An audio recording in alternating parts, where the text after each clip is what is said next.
स्वागत है आप सभी का नए साल की। आप सभी को ढेर सारी शुभकामनाएं। बात हम ऑस्ट्रेलिया स्टडी वीज़ा की करें तो जुलाई इनटेक पर फोकस करना और टाइमली पूरे प्रोसेस को कंप्लीट करना बहुत ही ज़्यादा अभी ज़रूरी है कि जल्दी से स्टूडेंट अपना फाइनल डिसीजन ले। और किन किन बातों का आपने ध्यान ज़रूर रखना है ताकि 2025 में आप सही ऑप्शंस के साथ ही आगे चल सकें। किन किन बातों का ध्यान रखते हुए आप प्रोसेस को फॉलो करें। आज की वीडियो के ज़रिए आपको पूरी इन्फॉर्मेशन मिलने वाली है और ये सारी इन्फॉर्मेशन आपके साथ शेयर करेंगे नेविगेटर्स ओवरसीज से visa expert Mrs Veena Goyal ma'am हमारे साथ है। स्वागत है मैम आपका। नमस्कार।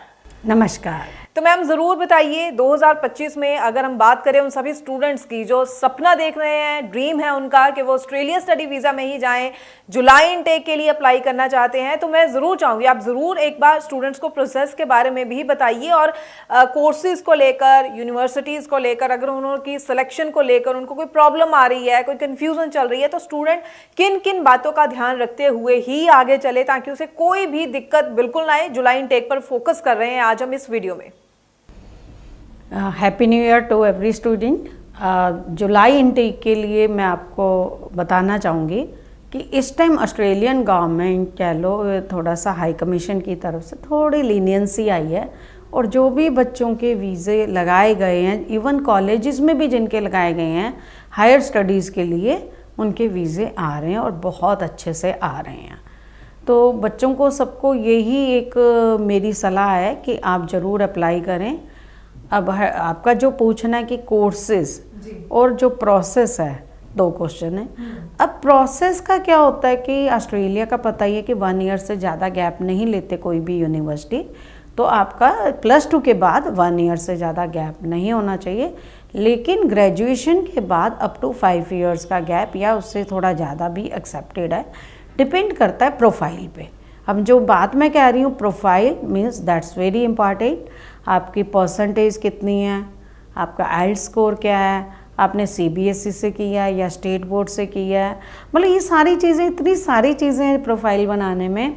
पेरेंट्स की इनकम क्या है, हर साल वो ITR भर रहे हैं या नहीं भर रहे, एक साथ तो नहीं भरी है, सेविंग्स किस रूप में रखी हुई है, फिक्स डिपॉजिट्स हैं या खाली सेविंग है और कितनी पुरानी है, ये कुछ चीज़ें हैं।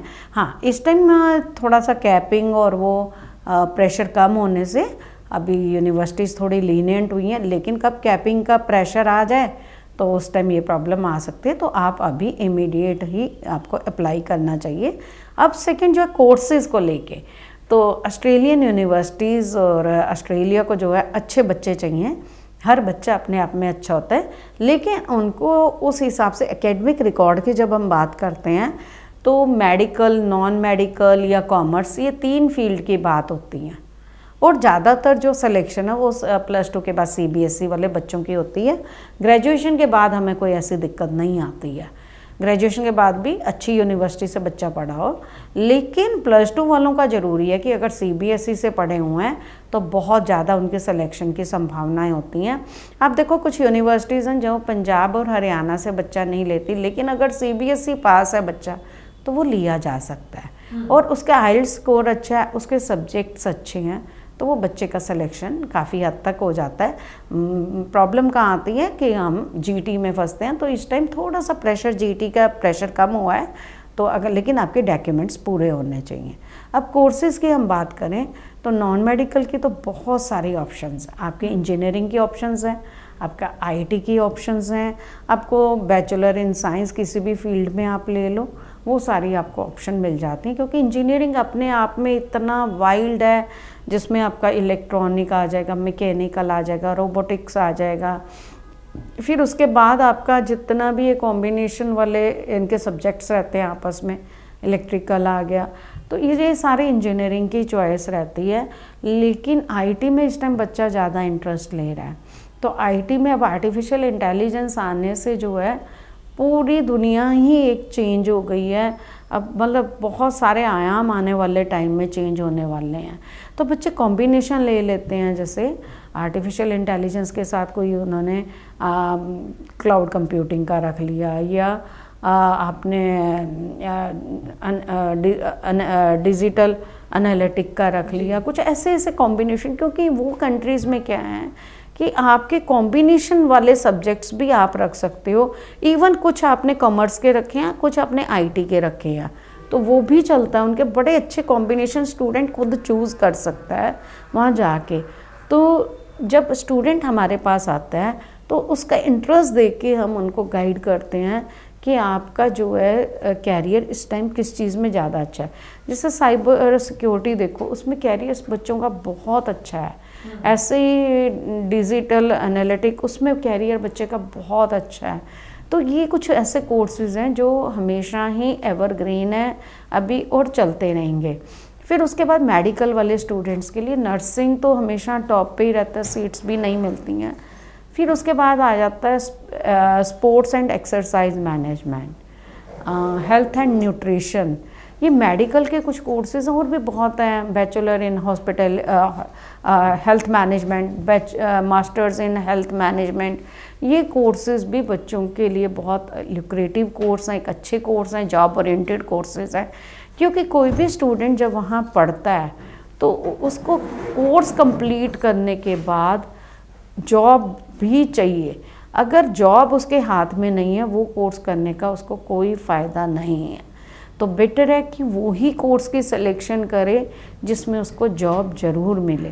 अब कॉमर्स वाले बच्चे हैं, ज़्यादातर सप्लाई चेन मैनेजमेंट ले रहे हैं, वो भी कुछ कॉम्बिनेशन वाले सब्जेक्ट ले, डिजिटल एनालिटिक, ये सारे कॉमर्स वाले बच्चे रख रहे हैं, सप्लाई चेन मैनेजमेंट रख रहे हैं। तो इस टाइप के कोर्सेज स्टूडेंट सेलेक्ट कर सकते हैं जिससे उनको 100% जॉब मिलती है। क्योंकि और काफ़ी सारे कोर्सेज में स्टूडेंट्स को 2 इयर्स के बाद, मतलब फाइनल ईयर में उनकी इंटर्नशिप लग जाती है। इंटर्नशिप लगने में क्या फ़ायदा है कि उसका एम्प्लॉयर के साथ रिलेशन बन जाता है। अगर बच्चा काम करने में अच्छा है तो वो एम्प्लॉयर इनको जो है जॉब ऑफ़र लेटर दे देते हैं। और आपको पता है, जिस बच्चे को जॉब ऑफ़र लेटर मिल गई उसकी सेटलमेंट बहुत इजी हो जाती है हर प्रोस्पेक्टिव से।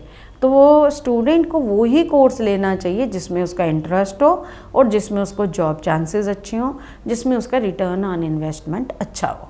बिल्कुल सही है। तो मैम ने बहुत डिटेल में आपको कोर्सेज को लेकर समझाया है। तो मैं उम्मीद करती हूँ जिन स्टूडेंट्स ने जुलाई इनटेक के लिए अप्लाई करना है, ज़रूर इन कोर्सेज को अपने माइंड में रखें। और सबसे अच्छा होगा अगर आप असेसमेंट करवाएं अपनी प्रोफाइल की, ताकि उसके अकॉर्डिंगली आप राइट कोर्सेज को चूज़ कर सकें, पूरे सही प्रोसेस को फॉलो कर सकें, ताकि आपकी ये जो पूरी जर्नी है वो एक रिजल्ट, पॉजिटिव रिजल्ट तक ज़रूर पहुँच सके। और भी कोई सवाल हो मन में तो स्क्रीन पर जो नंबर डिस्प्ले है इस पर कॉल कीजिए। राइट इन्फॉर्मेशन के साथ ही आगे बढ़िए ताकि आपका जो ये पूरा प्रोसेस है आपको वीज़ा ज़रूर दिलवाए। और बहुत अच्छा होगा अगर आप नेविगेटर्स ओवरसीज़ के ऑफिस विजिट करते हैं अपने डॉक्यूमेंट्स के साथ, तो असेसमेंट की जाएगी और आपको टाइमली पूरा प्रोसेस और आपकी प्रोफाइल के अकॉर्डिंगली जो कोर्सेज हैं वो गाइड किए जा सकते हैं। मैम आपका बहुत बहुत थैंक्स करना चाहूँगी। एक बार फिर से आपने हर बार की तरह स्टूडेंट्स को इस वीडियो के ज़रिए ढेर सारी इन्फॉर्मेशन दी है जो उनके लिए काफ़ी बेनिफिशियल रह सकती है। आगे भी हम स्टूडेंट्स के लिए इसी तरह से और इन्फॉर्मेटिव वीडियोस लेकर आते रहेंगे। फिलहाल के लिए हमें दीजिए इजाज़त। Thank you so much. Thank you.